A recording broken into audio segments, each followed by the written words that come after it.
How do you film water? Well, on the film Watermark, we filmed water as many different ways as we could. My favorite way that we filmed water was on the Greenland ice cap. So frozen water, right? If you think of a film about water, how do you tell the story of water? There's so many different stories. And what we tried to do in that film was to illuminate stories about water through contrasts. So very dry desert, incredible power of water, right? And the ocean, like so much water, like the silt release that's at the beginning. Those two edit back and forth. That's a good example of that contrast. But really the one that I liked was that water can be an archival medium, like a library of our planet. And those scientists who drill down on the ice core and look at all of the layers of water like almost like rings on a tree that tell the story, the climate story of our planet back more than 100,000 years, that to me was fascinating, that water could do that. Is it any different than filming other parts of the nature? I think so. As a cinematographer, I've filmed a lot of different animals, and I've worked on more classic nature shows like we all watch on TV, and there the challenges are around trying to find the animal, trying to film the animal without it running away, and there's all kinds of elaborate schemes that you do to do that. But when you get the animal, you're rewarded with a kind of a anthropomorphic attachment. So people see an animal that, let's say, has 2 eyes and a nose and a mouth, and then there's an attachment. They can realize the affinity between a human and that animal. Water it's not animate, right?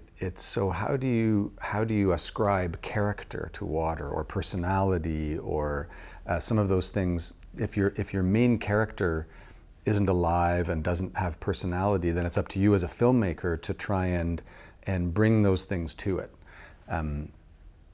And a lot of it was just trying to find really unique places where water exists all around the world, and that was one of the ambitions of the film.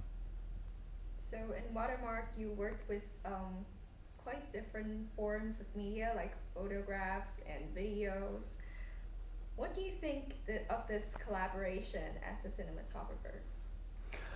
I love it. I love when there are multiple voices that can come together to solve these creative problems. And if you have a good relationship with your collaborators, then it's the best idea wins. And it doesn't matter if it comes from someone who's maybe not the director or not the head cinematographer, but if you all can recognize what the best idea is or the best approach and go and do that, then that's a real collaboration and really being part of a team. And one of my philosophies is that your methods of production need to come from whatever the material is. So there's not one way of working in documentary. And some people, I think, get into this trap where it's like, okay, this is how I'm going to light an interview, and this is my camera kit, and this is what I'm going to use no matter what it is. I'm a big fan of really taking a look at every specific shoot and saying, what's the best way to tell this story? What's the best technology? And sometimes that means I go alone with my camera, or it's just me and the director. If we're going to do the interviews, like a lot of times the interviews with the scientists was just me and the director. That's it. Perfect. More intimate. There's usually one person who you're interviewing, so it's not like a crew of 10 is going to come in and it overwhelms.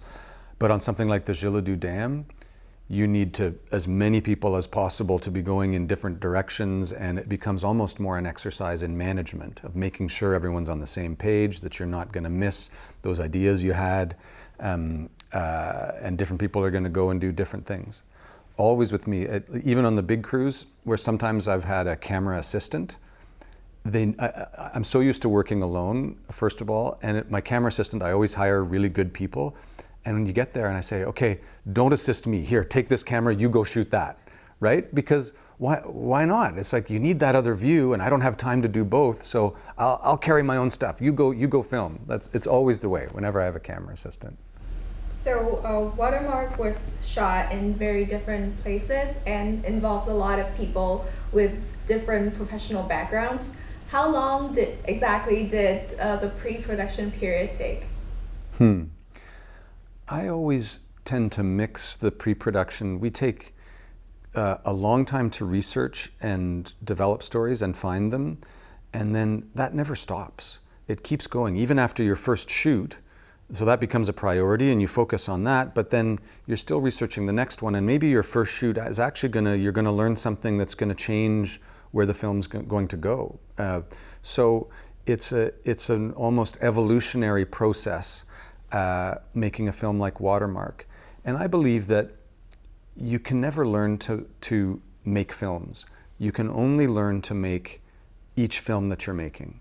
Each film you're making is different, and you have to learn how to make that film and design whatever the equipment's going to be, whatever your approach is going to be, the visual style, the tone, all of those things have to be learned just for that film.